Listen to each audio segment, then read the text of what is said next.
big things you have to worry about at media day, right? Yep. But Tecia, you got a little win streak going together, right? I mean, talk to me about like the feel. I mean, I got to imagine that changes the feel around the camp, in practice, that sort of thing. Yeah, I came off a little skid, and now I'm back on the run-up, and I'm excited for this next fight. I think, I'm back in the talks, and even after this fight this weekend, I feel like it'll be more intact and ready to take someone on in the top 5. Yeah, no doubt. You talk about the setbacks that you had. I mean, obviously you're like a lifelong martial artist, so I mean, I know you have the skills and you believe it, but was there any like second guessing or just like what's going on here? I'm not used to this. Yeah, I definitely wasn't used to losing. It was, hard. It was hard on me mentally just to get in there every single fight and come back and fight another champion. Every single time it was like champion after champion. I'm the only one in my weight class who's fought all 5 of the champions. So I haven't had an easy route, but I'm still here, 7 years later in the UFC, making my way. I feel like I'm hitting my prime, and, this is just the beginning for me. Do you feel like there was anything that you did that clicked or that you had to like actively change that's resulted in? I mean, like you said, it was a list of killers, so it's not exactly like you were, losing to bums out there. But have you changed something specifically that you can point to? I'm big on my mental health. Almost 2 years ago now, I came out publicly saying that I've been struggling with my mental health, and I feel like that's really helped me in my own battle outside the octagon and inside the octagon, and just gaining more confidence. Honestly, I felt like at that point in time when I was losing, I gave my opponents all the credit, and I was like, they're amazing athletes, and I'd go in there like worrisome. But at the end of the day, they're human like me, and they're not gonna do anything different than a girl has done in the past. And I am amazing. So, since then, I'm just more inclined to think valuable and highly about myself, and I feel like that's what's helping me be more confident in the octagon. Nice. This matchup, were you excited to put it back together again, or did it kind of annoy you when the name came across the table again? What was your thought? When I got this initial matchup, it was December of last year, and she got COVID. Then it was canceled, and I got the last-minute replacement, which I was thankful with, Sam Hughes. And then, that was the only name Mick was shooting at me, and I was like, come on, Mick, like I'd really like to fight someone ranked above me. I've been in this game a long time, and I'm 31. I'm only getting older, and I want to make it to the top. And he wasn't giving me any other names, to be honest. I said I'd fight anybody. And I haven't fought since December. I said, you know what, I'll just fight. I'll take it. I'll get a great win, and then, I'll make sure that he has to give me somebody ranked higher than me. And then she doesn't have the ranking that you'd like, but what do you think about her as an opponent? I mean, obviously she's come a long way since the first time you guys met. Yeah, the first time we fought was 6 years ago. We were a lot younger, not as much, cage time, octagon time.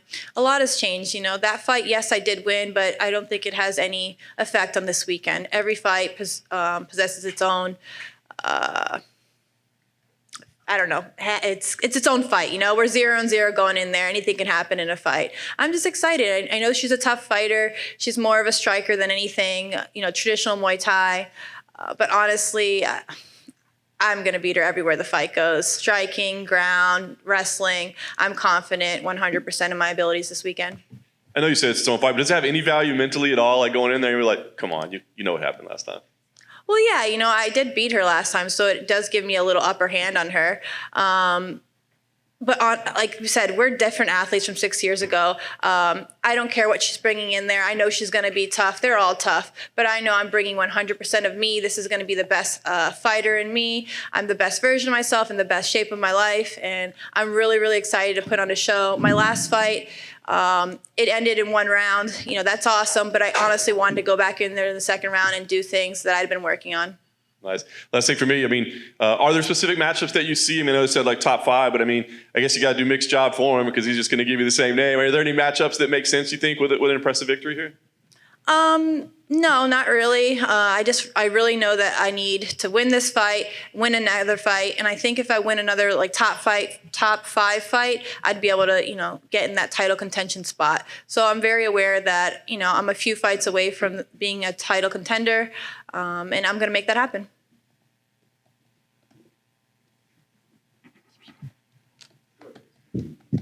Hey, Tecia.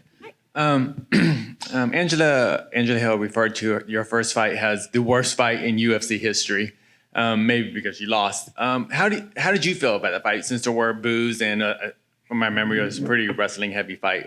How did you feel about it? What I remember about Angela and I's first fight is the altitude.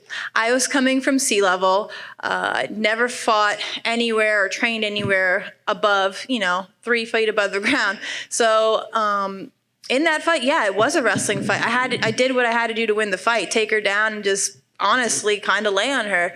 I was dying. So was she. Like, I was breathing heavy, but trust me, Angela was breathing 5 times heavier than me on the bottom, So, a fight's a fight. If it's boring, it's boring, but I won. My hand was raised, so I don't care anything else outside of that. Well, just as a fighter, was that fight just kind of fighting in Mexico City? Was that just a miserable experience, though? Fighting in Mexico City, the actual fight, yeah, that was miserable. If I fought again now, okay, I'll fight tomorrow. I live in Denver now and train out of Denver, so I'm more than ready for that. But outside of the octagon thing, no, I loved it. I'm Hispanic, I'm Latina, so it was awesome fighting in front of Mexican people. I was referring just to the altitude. Oh, okay, No, yeah, but yeah, the altitude, it was shitty. And just a quick change, referring to something you said before about mental health. Do you have anything to say about if you kept up with it? Because I know you've been in training camp, but the Simone Biles situation in the Olympics, how she pulled out because of mental health issues. Do you have anything to say about any sympathy or criticism of that decision she made? I don't have any criticism towards Simone Biles. I think she did what she needed to do.